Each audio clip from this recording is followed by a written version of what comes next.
Bonjour à toutes et tous, bienvenue dans les coulisses du Grand Lyon. Mon invité du jour, Romain Amiot, bonjour. Bonjour. Alors vous exercez le métier qui fait rêver les enfants, vous êtes paléontologue à l'Université Lyon 1, au laboratoire de géologie de Lyon, rattaché au CNRS. C'est vraiment un métier de rêve, paléontologue? Alors, en tout cas, c'est un métier qui fait rêver. On a beaucoup d'enfants rêvent de faire paléontologue et effectivement, il y a des côtés extraordinaires. À partir du moment où on aime le terrain, on a l'occasion en fait de voir des paysages magnifiques, de rencontrer des collègues un peu partout dans le monde et de faire des découvertes magiques, des découvertes donc de fossiles qui sont les objets sur lesquels on travaille. Il y a beaucoup de candidats, il n'y a pas forcément beaucoup d'appelés au final pour faire de la recherche. Oui, il y a une sélection qui se fait au cours du cursus universitaire jusqu'à l'obtention du diplôme final qui est le doctorat, où là, effectivement, chaque année, peut-être il y a une ou deux personnes, en tout cas à Lyon, qui obtient ce diplôme. Vous faites beaucoup d'ateliers avec les enfants. Quelles sont les questions qu'ils vous posent le plus souvent? Les enfants, alors la plupart du temps, c'est pas trop des questions qu'ils me posent.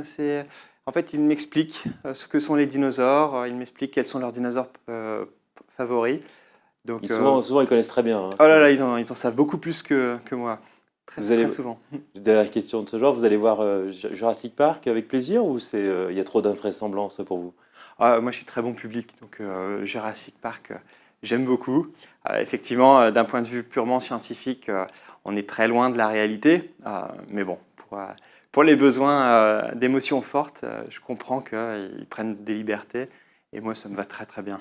La scène du Pyroraptor qui court sur la glace Oui. dans le dernier Jurassic Jurassic Park, World, c'est oui. crédible ou pas? Non, alors effectivement, cet animal, alors là où c'est crédible, et enfin, on s'est dit, enfin, ils ont recouvert un dinosaure carnivore, enfin de la famille des vélociraptors, ils l'ont recouvert de plumes, on était contents. Pyroraptor est beaucoup plus petit que la façon dont il a été représenté ici, là, qui faisait peut-être jusqu'à 2 mètres de haut. Et ils l'ont représenté aussi se jetant dans l'eau sous la glace pour nager, et très probablement pas. En tout cas, Pyroraptor, c'était très probablement pas ce dinosaure-là. Mais bon. Bon, vous nous expliquerez tout à l'heure comment vous travaillez précisément, mais d'abord projetons-nous il y a 100 millions d'années dans la région lyonnaise. Qu'est-ce qu'on trouve comme dinosaure? Alors, il y a 100 millions d'années, alors là on est au milieu du Crétacé, on est dans la mer.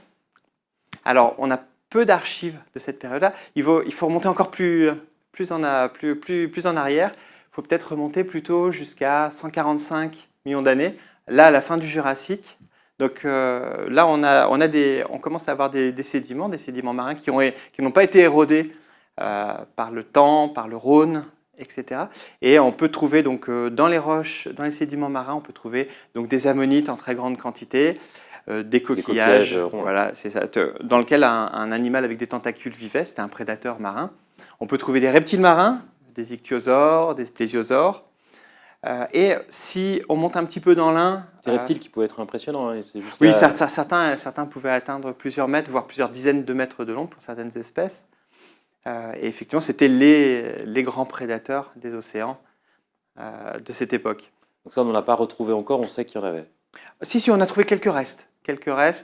Des dents, des os, des vertèbres, notamment dans l'ouest lyonnais, derrière les Monts d'Or ou un petit peu plus loin vers les Pierres Dorées.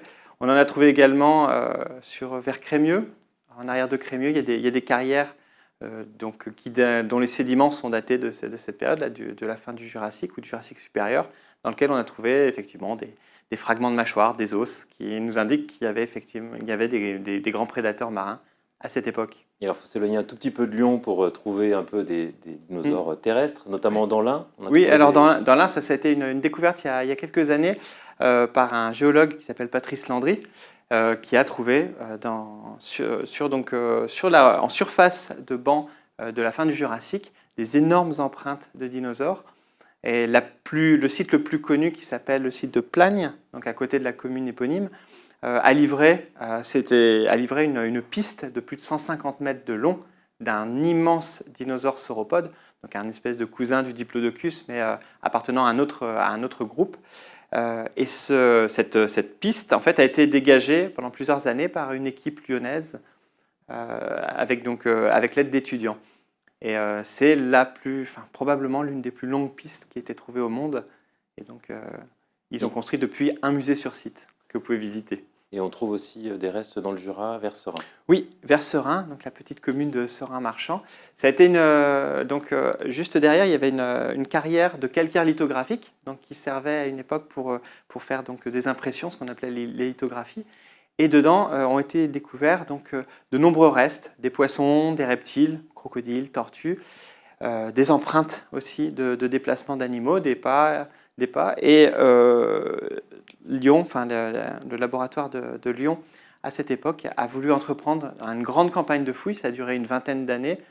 C'était donc les fouilles de Serein, dans l'espoir donc de documenter cette grande biodiversité et peut-être aussi de découvrir des oiseaux fossiles, comme il en avait été découvert chez nos voisins allemands, là en Bavière, à peu près dans les sédiments de à peu près de la même époque. Mais on n'a pas trouvé. Non, pas encore. Ils n'en ont pas trouvé. Les fouilles se sont arrêtées parce qu'au bout de 20 ans, il faut bien faire une pause. Mais bon, certains ne désespèrent pas et se disent peut-être qu'ils sont encore, ils sont encore quelque part entre deux plaques de calcaire. Abordons votre propre spécialité. Donc vous travaillez en géochimie, c'est-à-dire vous analysez les restes des dinosaures et à partir de ça, vous arrivez à comprendre si un dinosaure avait le sang chaud, avait le sang froid. Comment on fait à partir de restes qui ont entre 60 et parfois plus de 240 millions d'années?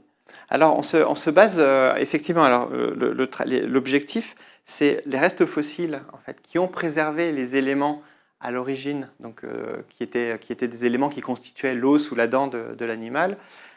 Ces éléments, en fait, enregistrent alors par des processus de thermodynamique, des processus physiques, certains paramètres et notamment leur composition en isotopes. Donc, les isotopes d'un élément, ça va être des atomes qui vont avoir des différences au niveau de leur noyau. Vous avez entendu parler du carbone 14, par exemple, qui sert à dater. Le carbone majoritaire, c'est le carbone 12, l'isotope 12 du carbone.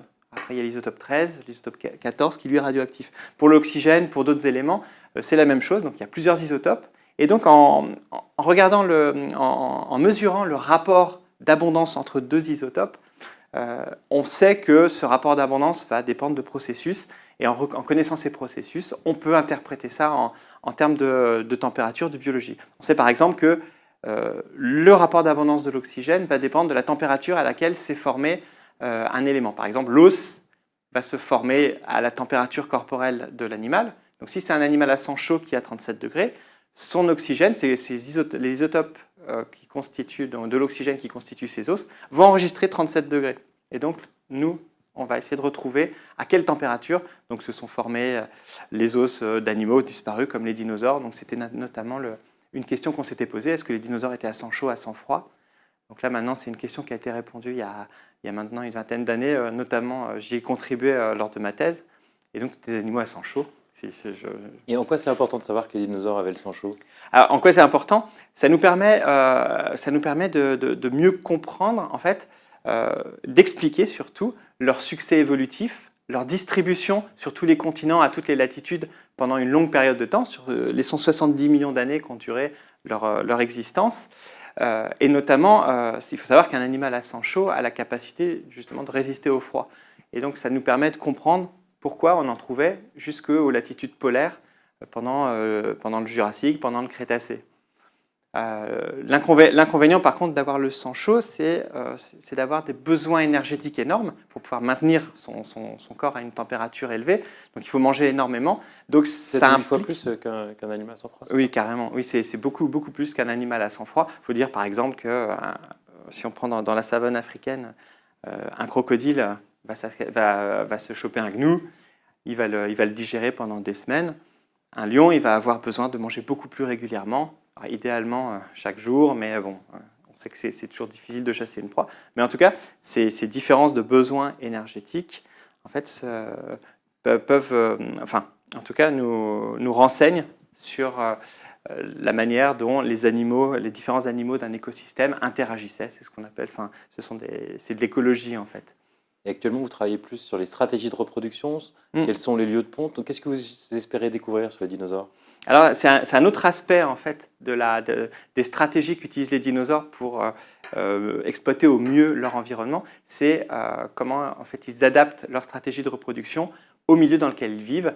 C'est-à-dire que à quelle période de l'année ils pondaient leurs œufs, en relation avec l'environnement climatique dans lequel ils vivaient. Est-ce qu'ils le couvaient? Est-ce qu'ils enterraient leurs pontes à même le sol, ou est-ce qu'ils fabriquaient un nid de débris végétaux dont la fermentation produisait la chaleur qui permettait aux œufs d'incuber?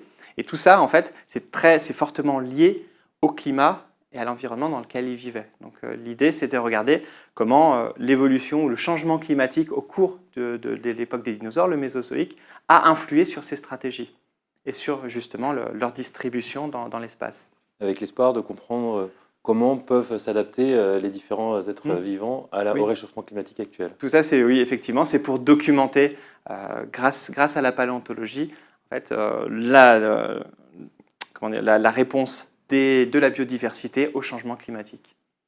Donc finalement, des recherches d'il y a 150 millions d'années sont d'une grande actualité. Oui, quelque part. Romain Amiot, je vous remercie.